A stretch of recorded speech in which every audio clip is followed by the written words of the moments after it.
In this lesson, we're going to be going over the use of Whois, a utility that is used to query the various regional internet registries to store information about domain names and IP addresses, and there are 5 regional internet registries.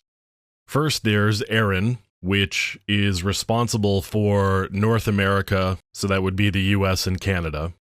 And then we have LACNIC, which is responsible for Latin America and portions of the Caribbean. RIPE, that's responsible for Europe, the Middle East, and Central Asia. AFRINIC, which is responsible for Africa. And finally, we have APNIC, which is responsible for the Asia-Pacific Rim. So that's the regional internet registries, and as I said, Whois is responsible for querying information from the various regional internet registries, and you can use Whois to get information about who owns a particular IP address. So, for example, I could do Whois, and I'm just going to make up an address here.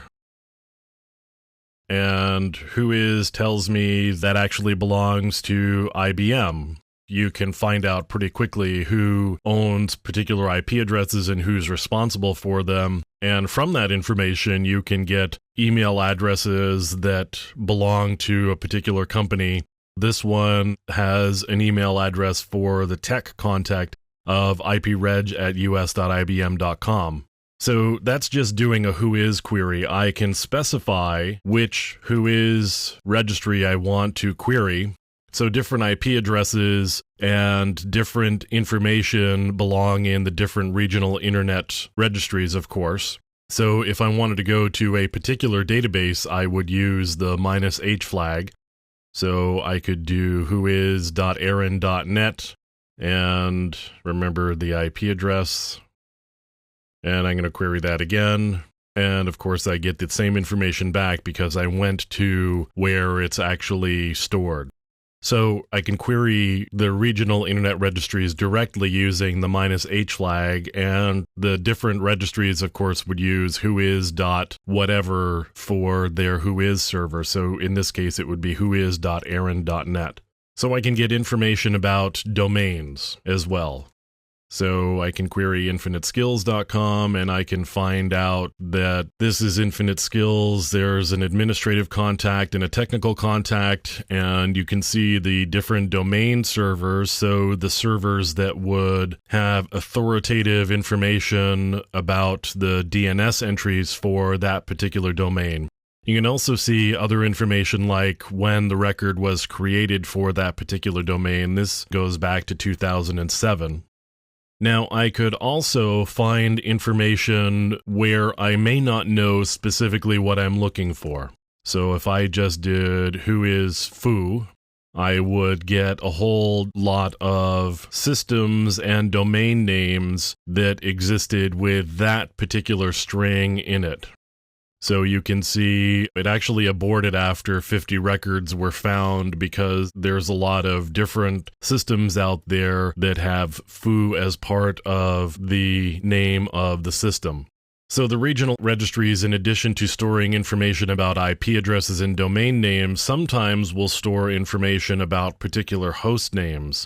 And there may be other reasons why you would store a host name or particular information about a host name or a system name within one of the RIRs.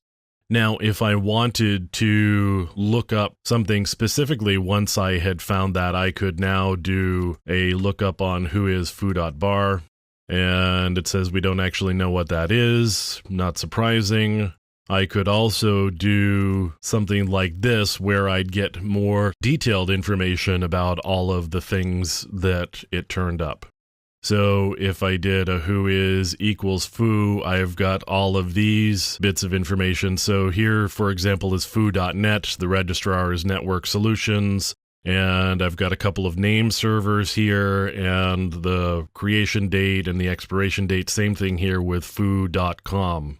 So I could scroll up and find more detailed information about the 50 specific things, just in case you wanted to get more information to figure out which entity you were actually looking for. You could use the equals and help you narrow down what you were really looking for.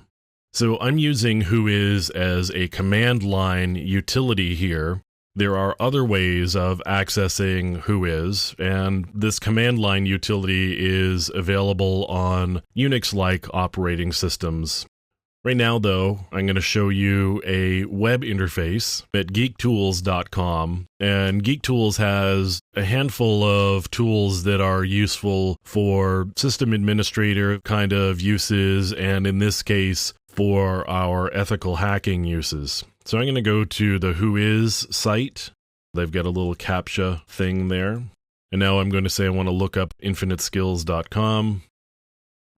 And it's the same thing as I had before. It's just I've got a web interface. So you could do this from like your phone or a tablet or some other device where you may not have command line access. As long as you've got a web browser, you can look up all of this information. Now, if you're running on Windows and you like the command line access for maybe programmatic reasons, you want to script a bunch of things or something like that, or you just like typing, there is a Whois utility for Windows. So if you go to Windows sysinternals, you can download it. So it provides the same functionality as the one that you can get on Unix-like systems. So that's information about how you would look up details about maybe your target and get more information about them using Whois.